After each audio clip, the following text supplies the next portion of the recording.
So this is a overview and basic assembly video for the Applied Aeronautics Albatross UAV. Let's do a real quick overview here of what comes. I bought the Max kit through the Kickstarter campaign, which is the basic airframe plus the gear that it needs just to fly. So we're talking motor, ESC, all the servos that are needed. And a BEC, high power BEC, a couple of things like that. So just a real quick overview here. Fuselage, as we can see, it of course is huge. It has a tray here up front that comes out. If you had a mapping camera or something you need to go through the bottom, it would have to go through here. Otherwise you're trying to cut through back here. And let's see, the mounting spot for this is the servo for nose steering, nose wheel steering. I've already got the ESC in here in the motor. This motor is a Scorpion 4020 540 kV, meant to be run on 6S, probably work fine on 5S as well. 1412, I've got a 1412 folding prop.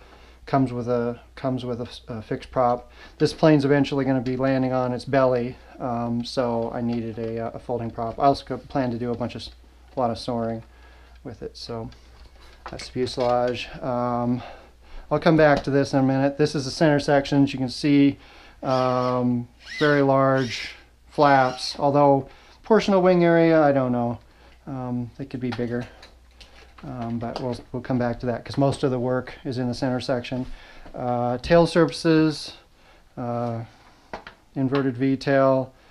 The main issue with the tail is that it came with these really nice sleek covers which don't fit over HS5 5065 Metal Gear servos. In fact, they really don't fit over any servo you'd want to put in here. So what they did is they supplied some extra covers, which, whatever. There's one of them. There's one in here somewhere that fits. But basically, here it is. Some extra covers which are raised to fit over the servos. They're raised quite a lot more than they need to be. So that's a little odd. If you were going to try to get thinner servos to fit in here, you'd need something that was no more than about 10 millimeters thick. You'd want them at least the same power as the 5065, so that's the trick. And even then, 10 millimeters, you'd probably have to route out a little bit of this honeycomb structure on the skin so that you can attach the servo directly to the opposite skin, and that might get it low enough that it's flush here and you could use the stock covers. I may yet do that someday. Here we have the tips and the joiners. These are joiners tips to the center section. And they didn't have some of the gear, linkage gear, so I really got pretty much nothing. I picked up these. These are a little screw-in brass insert from, I think, Elite RC, something like that. I'm not terribly excited with them. There's a little bit of slop in the threads. I may have to actually put CA in there to take the slop out. All the servos are gooped in, and I use goop because it takes shock loading. Doesn't crack. If the skin deforms, it doesn't crack, and you can actually get goop out by putting a little bit of toluene or xylene in around the edges, and that dissolves a little bit, and then you just sort of slide something onto there, and you keep putting a little more solvent in until it just peels loose. These are the booms. These are really nice carbon spiral wrapped. Well, not spiral wrapped. It's a cross weave though. Very, very strong. Very nice. I'm a little less excited about these joiner tubes because they are pultruded tubes. Pultruded meaning that the strands are just pulled in a single direction. These are strong up to a point, and then a certain type of point load can cause the tube to just crush. And it actually splits the fibers to the side, whereas a boom like this is much harder to do that with. What some people do is fill this with something else. One thing I've seen done is you take little carbon ribbons, jam them in there, fill the whole thing up, pour it full of thin epoxy, let it cure. Obviously you don't want to get it on the outside. I may yet do that. We'll see. This is the gear. Pretty much the gear comes with all. It comes with all the covers pre-installed. I took them off obviously so that I could work on them. Just to give you an idea of the screws, a bunch of these little short M4 screws. These are for the landing gear. They go right here. These big long guys here, they're the actual main hold down bolts for the center section. And then there's a selection of smaller ones, which we'll see here, some M3s and M4s that are used to hold the V-tail onto the boom and the wing and the booms into the wings, and the V-tail halves together. So that's about that. That's about it on that. There is a, where did I put it? Nose wheel. Which I'll show here in a little bit. Nose wheel comes up through this hole in the bottom of the fuselage to the top here. One problem is that the little flat spot on the arm here, where the set screw goes in, is on the wrong side. So when this comes up, that puts the arm either facing that way or that way, which doesn't work because the servo's over there. There's no way that an arm pointing that way or that way will mesh with the servo. So what I did was ground a new flat spot on the side so that I can get the nose wheel and this is going to be a little fussy, I know, just to get this in here, but basically to get the arm to go forward, there we go. So when the wheel's forward, the arm's forward, and then the servo arm will stick out, drive back and forth against this arm here, like that. I'm not going to bother with that right now. Okay, so a couple things.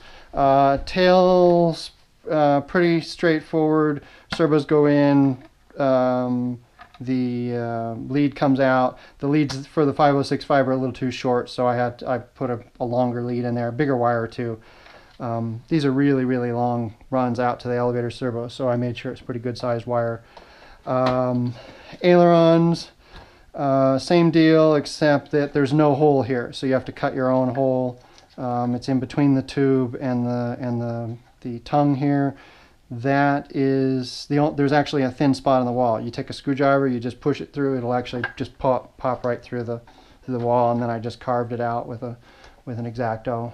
Actually, I think I drilled a little bit and then carved it out with an X-Acto.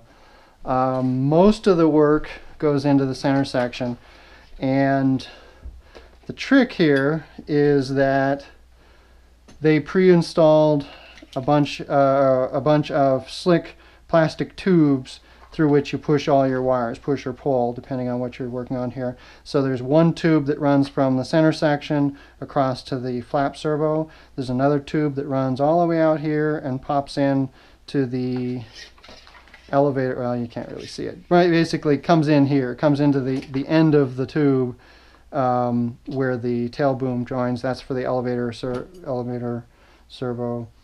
On each side, and then there's another tube that comes out here to these gear bays. That tube also has to be used, so this would be for like antennas and video transmitters and RC and UHF antennas and so forth. The problem there is that it also has the wire that comes out to the ailerons. So on one side, that's pretty easy. Over here I've got the aileron wire running out by itself right now. I'm eventually going to run a probably this RG356. I'm going to run that in through the same tube, pop it out here, put my UHF antenna here. Luckily this tube is, this wire is really slick, and you can see it just slides right in there. So I don't think I'm going to have any problems on that side getting it, but I need about, I don't know, be nice to about 30 inches of that cable. This side's a little trickier because I'm going to put the video transmitter in here, and so it has a minimum of 3 wires, video, ground, power, and then of course there's the aileron servo, and I needed to get those both through this tube, which is a really tight fit. Also, because these wires are running parallel to each other, you don't want to run just flat cable. Two flat cables next to each other, especially with digital servos in particular, high power spikes in the power.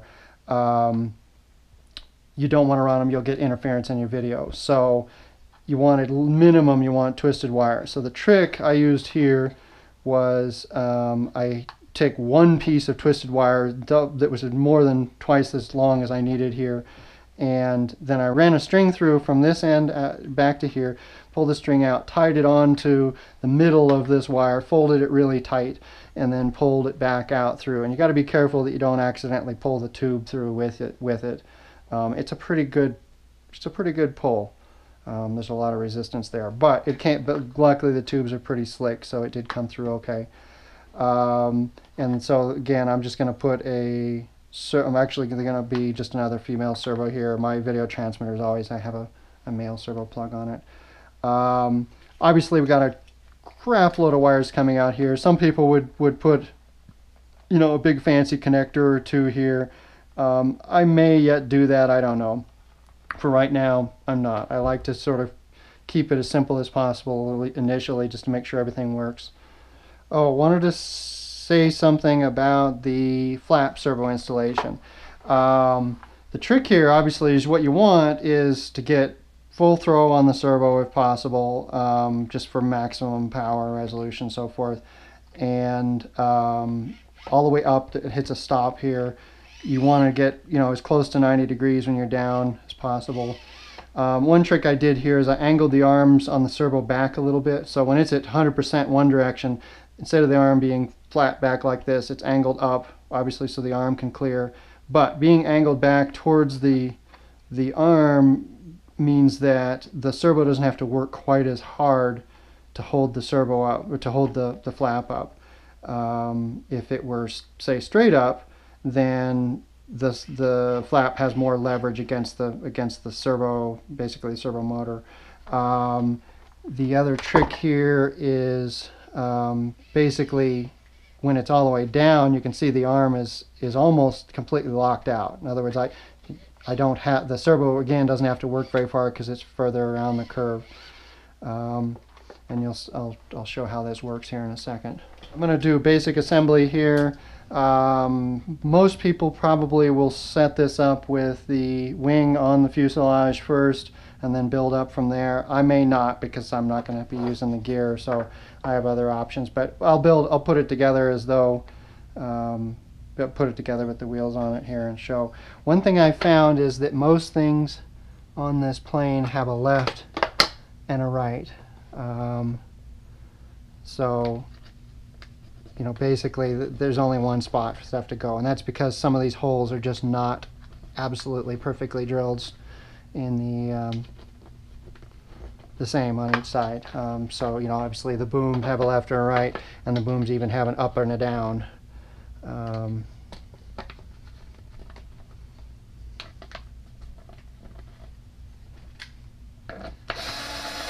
I highly recommend some sort of powered screwdriver. I like this one because as its lowest setting, it stops the moment it encounters any resistance. So it's hard to cross thread stuff. Okay, so current sensor. This is a vector flight controller.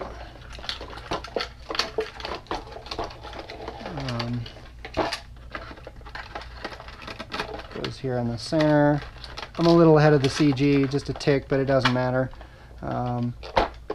because I'm not using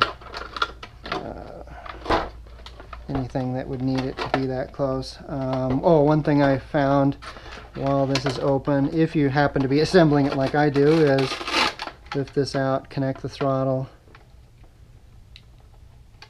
That's the problem. You're going to have connectors in any way you do it. And it's just a matter of where they are. Put that around backwards.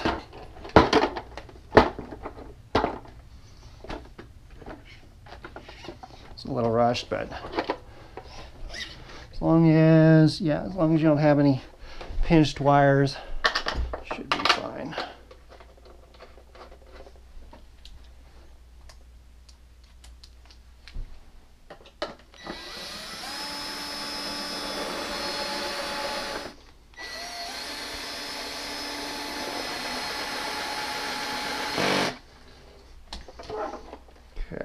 you're probably going to find that it's at this point it's going to want to start tipping over or tipping back. So you need to put some weight up here.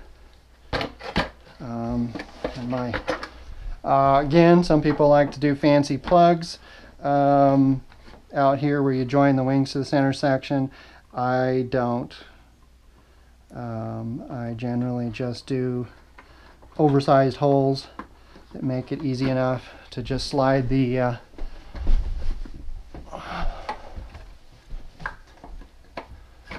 wings on.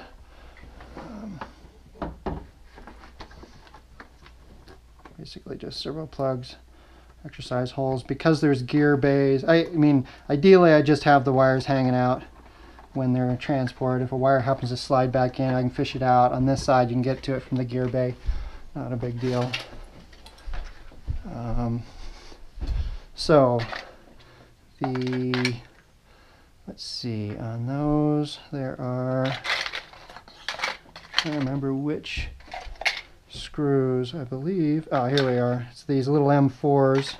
There's another one floating around in here somewhere. And there it is. Okay. Yeah, it's kind of funny how those little guys just disappear.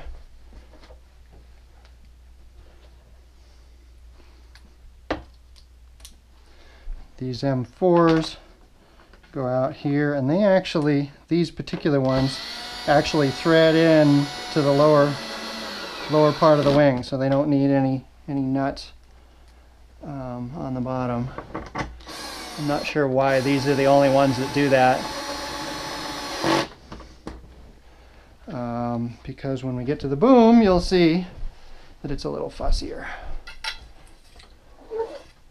Okay, so one other thing, I need to talk about the wiring, elevator wiring. Most people will be really tempted to take a 36-inch extension, just leave it in the tube here, have a connector right here. I actually did that. There's actually a connector hiding in the tube up here. The problem is that if that connector is sitting out here and you run your extension through the tube, then you get to this point, you plug it in, and then when you put it in, this tube has to slide all the way up to about there, and that just leaves too much extra wire. Either you're bunching the wire up at this end, in which case it often gets pinched right around the front here, or you slide it in and the wire sticks way the heck out the back. You end up with 8 inches of wire back here, and then again you're trying to poke the wire in. What I recommend doing instead is what I've got here. Basically run a continuous wire all the way from wherever your connector is here through the tube out here, and then run it so that when the tube is in, only a little bit of the wire, a couple inches, 2-3 inches, sticks out the back, and just run continuous. And then when you put it in, you just hold it down a little bit, slide it in like this. These are monster tubes, so the wire slides pretty easily. You might tip it back just a little bit. And then as soon as the wire pokes out the back, you grab it. Now, I'll have to double check here. There we go. Make sure that the hole lines up. Again, this is a spot where I found the hole doesn't quite line up until I spin the tube around 180 degrees, and then it goes through. So, if you have problems getting the tube through, or getting the screw through, and that's what you do. And it should go just that easy. It should go through without any resistance at all. One thing I noticed here is they supplied it with just regular screws. I put a little lock washer on there. Regular nuts, and then I put a little lock washer on there. I don't know, I may do something else. Maybe, I don't know, maybe cut it down and put a regular lock nut on there. I'm gonna leave that one out for a second because I remember that one of these V-tails is a little fussy. Anyway, you just hook up this.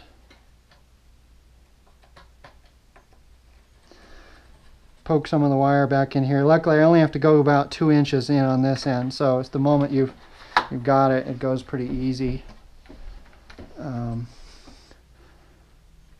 You just got to get a little of this wire out of the way first. Sort of shove it back up the tube, and then the rest of it goes the other direction in here. And then this uses these slightly longer M3s. You'll see there's some shorter M3s and some longer M3s, and I'll show you what the... Let me double check, clear this out first with the... This is a little fussy because, yeah, so you make sure that the hole's open, and then, you know, of course you got to get past the wire. There we go. I'm not going to tighten any of these down, just put that on there. Okay. That's clear, which, by the way, that tells me that left side. If I'd had a problem on the hole over there, I would have had to spin the boom around. Probably best to mark the top and of each of these booms, so you just don't have to deal with that 180 problem. There we go.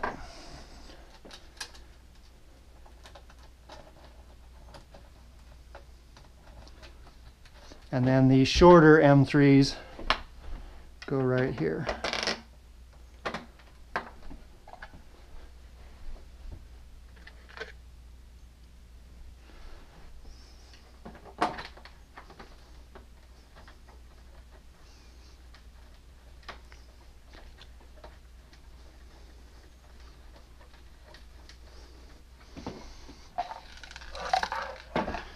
And that's it in terms of hardware.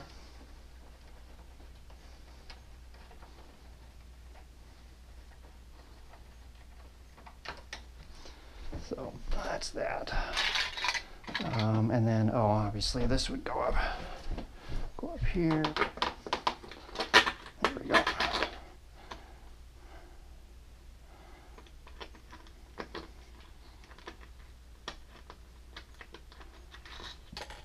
Yeah, leave that off. I can deal with that later. Okay.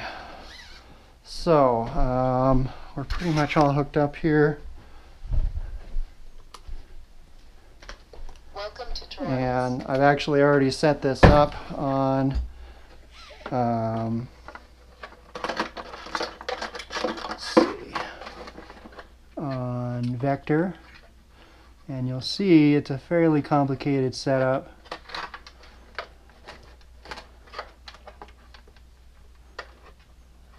My intent here is to run two 3S8000s in series. You can see it makes a pretty good spark.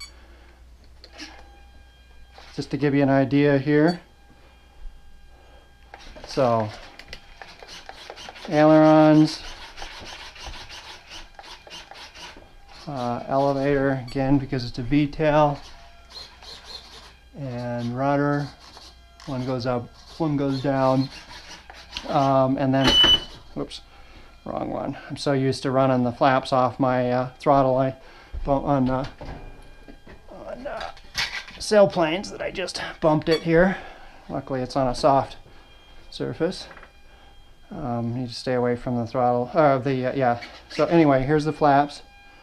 You can see I'm getting almost 90 degrees down. And then I've got a couple other tricks here. I have a camber on a slider here. So normally a lot of people when they hook up the Vector, they just run, you know, just straight one aileron input, one, and I've actually got two coming in and two going out, and this allows me to do this. So I actually have camber, so that'll help for thermaling. I also hope that it'll help a little bit on takeoff. Just drop the camber a little bit. I want a little shorter takeoff, maybe a little shorter landing. So, and then I'll show you what it does here with the throttle. Try not to blow everything in the room away.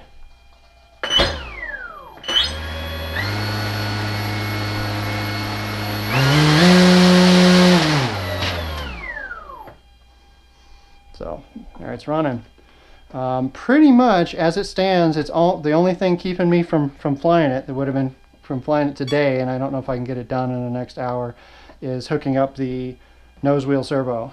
And once I've done that, I'm pretty darn close. One thing I notice here, just sitting here, that, I don't know, we'll see, sitting on the ground, I think it's going to be the prop's going to be a little close to the ground on rotation, but I need to get it on a good solid surface to really tell. So that's it. That's the beast.